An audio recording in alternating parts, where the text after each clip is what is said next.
Alrighty, all. So today, day number 45 into main gaining. It's our chest day, and then maybe we'll do a little pose down or something. Not sure. We'll find out. We'll see how I'm feeling at the end of this. But today is our compound bench day. So 3 rep sets. Today our goal is 265, I think. I can't really see the board. I got to check it in a moment. But I'm pretty sure it's for 265 is what we got to shoot for.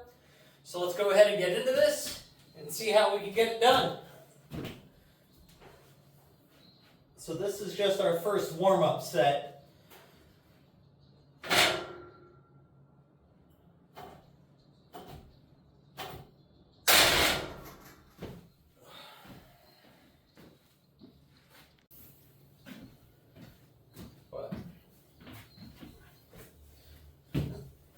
So, with the working on moving and trying to find an area where we want to be, discovered today a few of the houses we're looking at are in a kind of bad area, because what we did is we went ahead and called the police and sheriff's department for those communities that we're looking at to find out, crime rate stuff. So it already kind of X'd out a few houses that we were considering.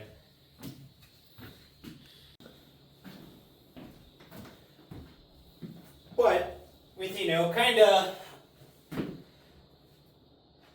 doing a little research into different things and making a checklist of what you kind of want, and then figuring out what gets you there, right?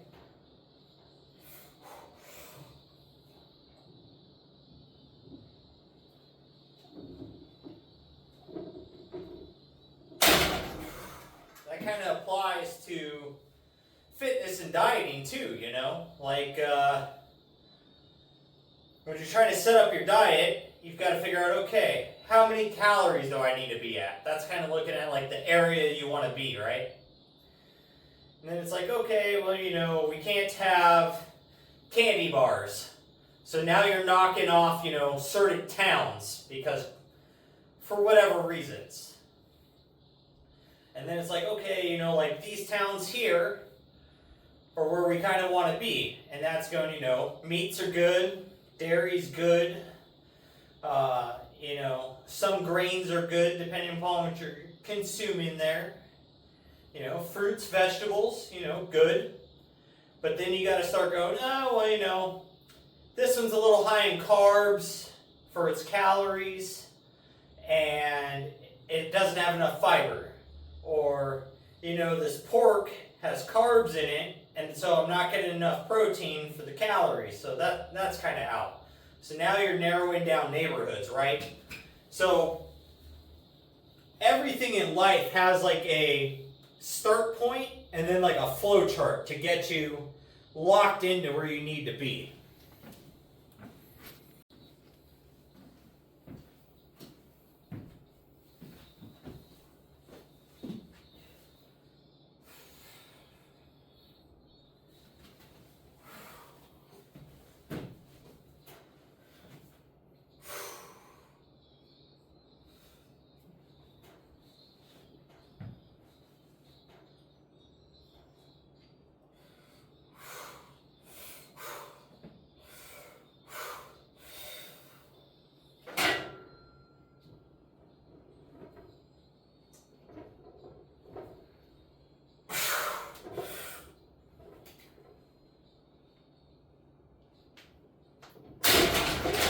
Woo! 265 for a triple. Whew. Feels pretty good.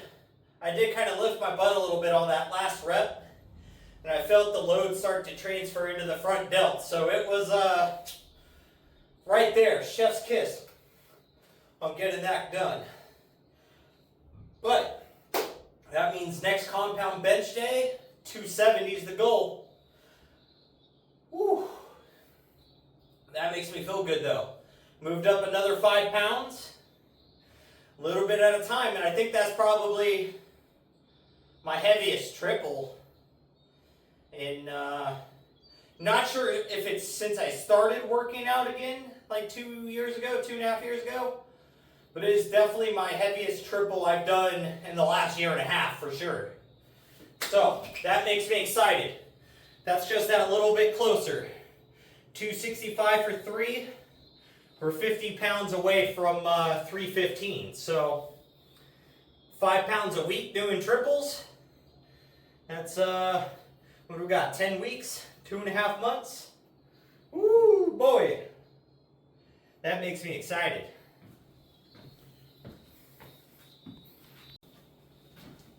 Alright, so now that we're done with the bench, we're going to go ahead and move into cross the chest cable presses. Keep working on that chest, get a bunch of blood pushed into it. A nice compound at full range of motion. To me, it's a little more effective than dumbbell presses. That's why I like doing these. But whatever you kind of want to do, back to the whole, flow chart thing for picking something and figuring out how to get to it, and if it fits your goals, as you know. For example, today, what's going to help me get a stronger chest? Well, a big heavy compound movement, that's going to help me get there. And then what's going to help me be stable in that big heavy movement is an isolated compound movement. So we can be like, okay, heavy chest compound. Got barbell bench press, flat, incline barbell press, flat Smith bench, incline Smith bench,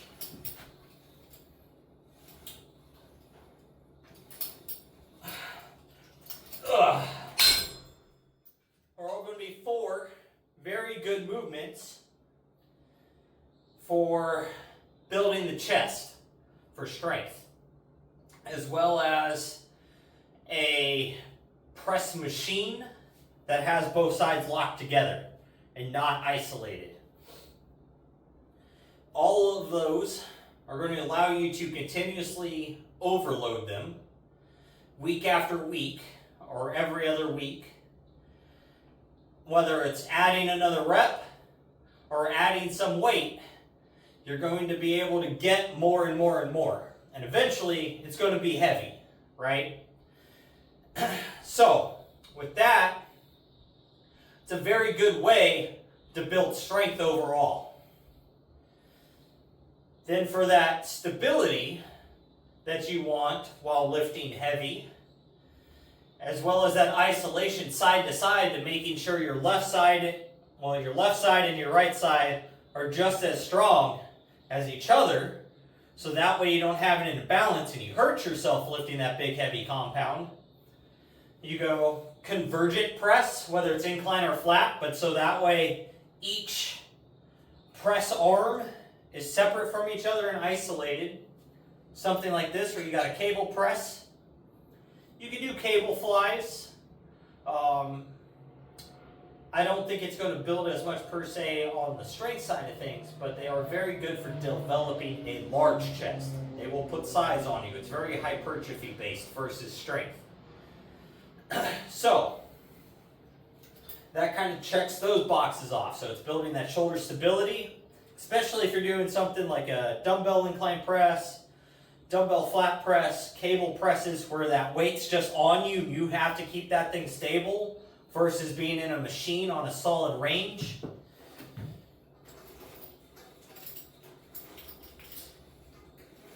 As well as something like this is going to help you build a better technique. Because you're going to get used to holding yourself into a bar path versus being guided through it.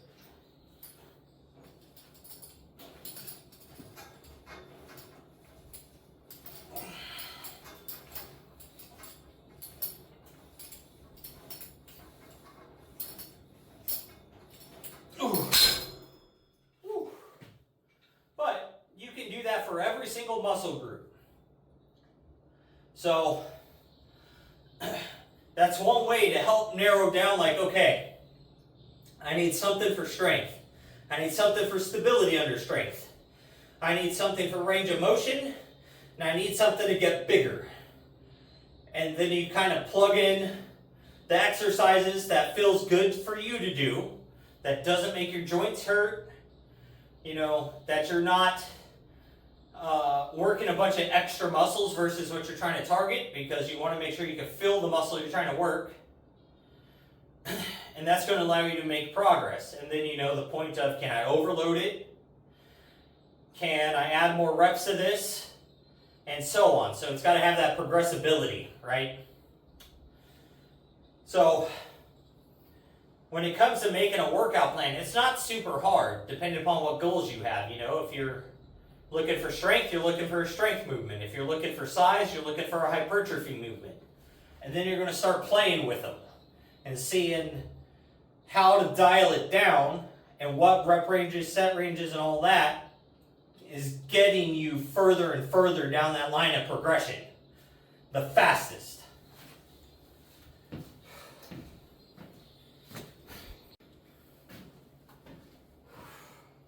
Alright, so I did 3 more sets, cable presses, got those things knocked out. So now we're going to move into shoulders. We're going to do side raises and rear cable flies. So 25 pounds for the side raises, got 20 pounds on for the rear flies.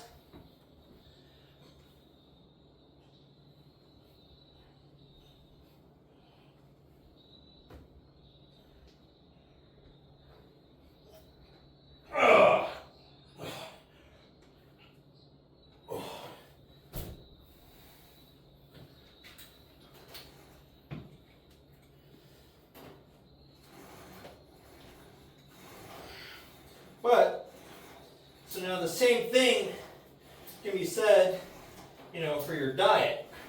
Are you trying to bulk, trying to maintain, you're trying to cut? Your food selections are going to kind of change for the 3 of them, When you're cutting, you're not going to eat so much carbs, but you're still going to take in a large amount of protein. So your fats and carbs kind of change some, You either got to give up some fats to keep some extra carbs, or you give up some carbs to keep your fats at the same level, depending upon how big of a cut you're trying to do and for how long is also going to change what foods you're taking in.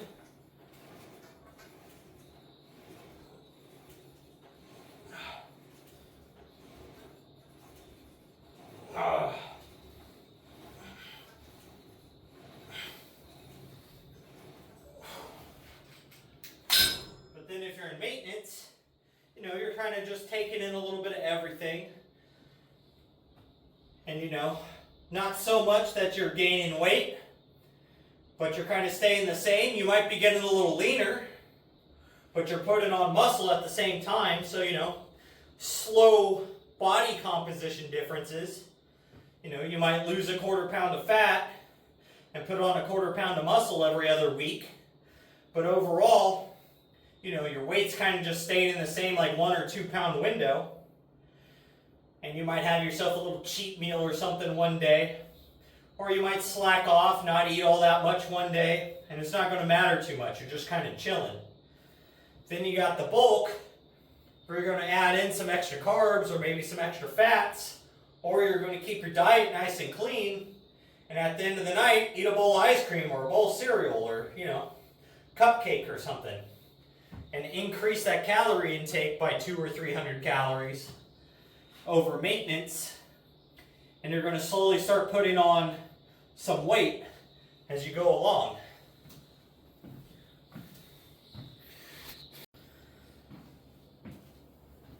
So now, I went ahead and did 4 more sets, got my shoulders knocked out, We're delts knocked out. So now we're going to go ahead and knock out doing some tricep extensions. We're going to change it up a little bit today. We're going to go with the short bar. We're going to hit these underhand. We haven't done an underhand tricep extension in quite a while. So don't know how strong I'm going to be at these today, but we're going to find out. But just one of those little variations that I used to actually do a lot of, and now I don't do as much of it.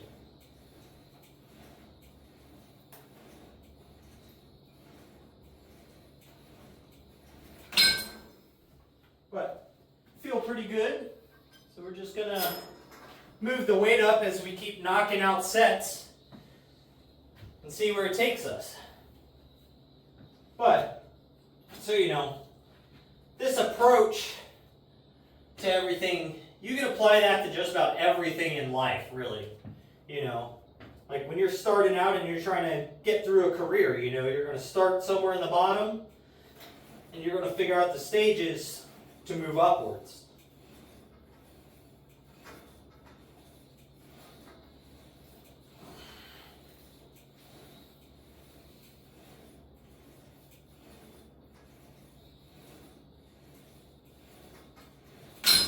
Woo. 40 pounds is where we're going to work at on those. I can feel it in my wrist and a little bit on the inside of the elbow there. Probably just because I haven't done these in a long time. And I've kind of neglected those sections. So now there's a little bit of an imbalance there from where strength-wise I can do something at, but form-wise I can't. But this is also the arm I broke, so it does have some little issues here and there along the way. But, you know, or apply it to like a house, right? You got to pick your plot of land. Then you got to do your groundwork. You got to pour your foundation, pour your first floor, or build your first floor, depending upon how you're doing it. Then you got your walls that's got to go up, your roof, windows got to go in, doors got to go in, roof's got to get finished off, and then you're dried in. Then you got to go through and do all your utility stuff, so your water, sewer, electrical, gas, those all have to go in, HVAC. Then once that's done and you're inspected again, then you got insulation, another inspection. Then once you're done with that, now you got to start doing all your finished walls. So whether it's drywall or plank or wood, whatever, roof and ceiling's got to get finished on the interior. Then you're going to go ahead and install all your switches and your covers and all that stuff after it gets painted. You got your finished floor that's got to go in. Then once that's done, then you got your finishing. So you got all your cabinetry, your sinks, your showers, your toilets, so on, right? And then you've gone through and you built your house. It sounds super simple, but obviously all those stages take, you know, a few weeks to a month at a time, depending upon how big your house is, if not a few months at a time. So,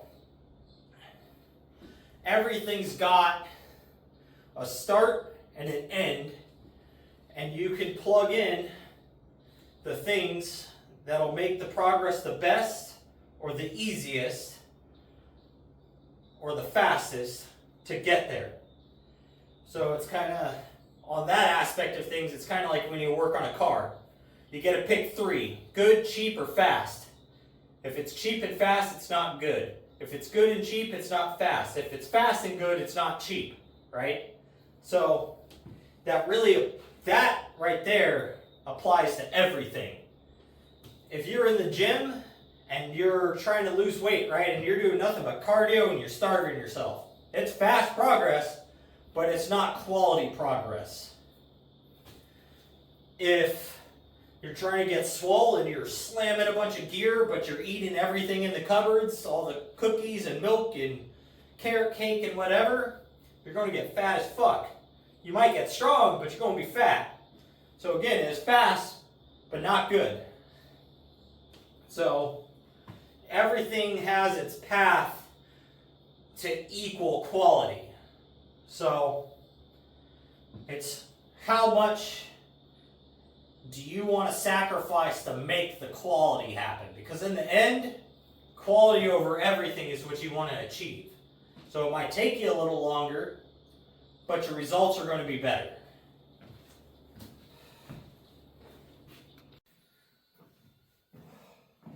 All right, so I hit a few more sets with those tricep extensions. Got a decent little tri pump going. They feel not exhausted, but they feel a little worked. I can do quite a bit more, but I don't want to beat up this tendon and wrist that feel a little tender in that movement. So again, there's one of those little trade-offs, you know. I could do more, but doing more isn't going to be beneficial versus how it beats down my joints to do that movement. But over time, that movement's going to get better, and I should end up overall building the strength back up in this tendon and it not being so annoyed by that movement anymore. But now we're going to go ahead and move into dips to finish off chest and triceps here. So, for me, I always like this inner grip. I get a much deeper stretch in the chest and in the triceps versus this outer grip. This outer grip kind of always hurts my elbows because I'm more like this than like this. So, for me, this is a much better position to be in. So let's go ahead and hit these things.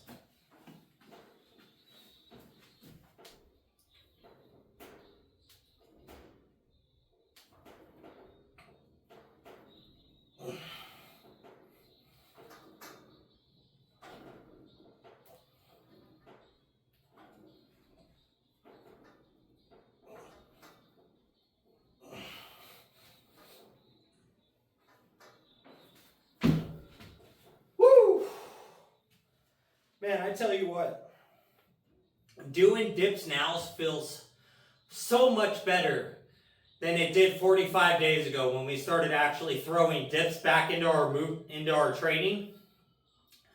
I was struggling to do, the 5 sets of 10. I don't even think I was finishing 5 sets of 10. I think it was like 3 sets of 10 and 2 sets of 8. Now we're doing 5 sets of 15 on dips, and it is just awesome. So that's the other thing too, is as you pick movements, they might kind of suck at first, but then as you go through them for a month, 2 months, you might realize, oh man, like this movement's effective and I'm getting good at it. And you're going to notice those little changes as you try different things. And you got to try things long enough too to see how it's going to react. Not just like 2 or 3 times, and you're like, oh, you know what, this sucks. Like it might take, doing it for 2 or 3 months and then be like, oh, wow, like all of a sudden that little line here in my triceps are starting to show up. Or all of a sudden I'm getting that nice square line in my pec here. Or, oh man, my upper pec is starting to square off. Or my shoulder is starting to get that little indent here between the delt and the tricep insertion. All that little stuff takes time to show up. So, if you're not giving it that time and building that quality base, you're cheating yourself. But that, guys, I'm going to finish my dips, and I got to go get on my walk. So with that, make sure you're out there working towards your goals, getting your stuff done, and most of all, just don't be a lazy fuck.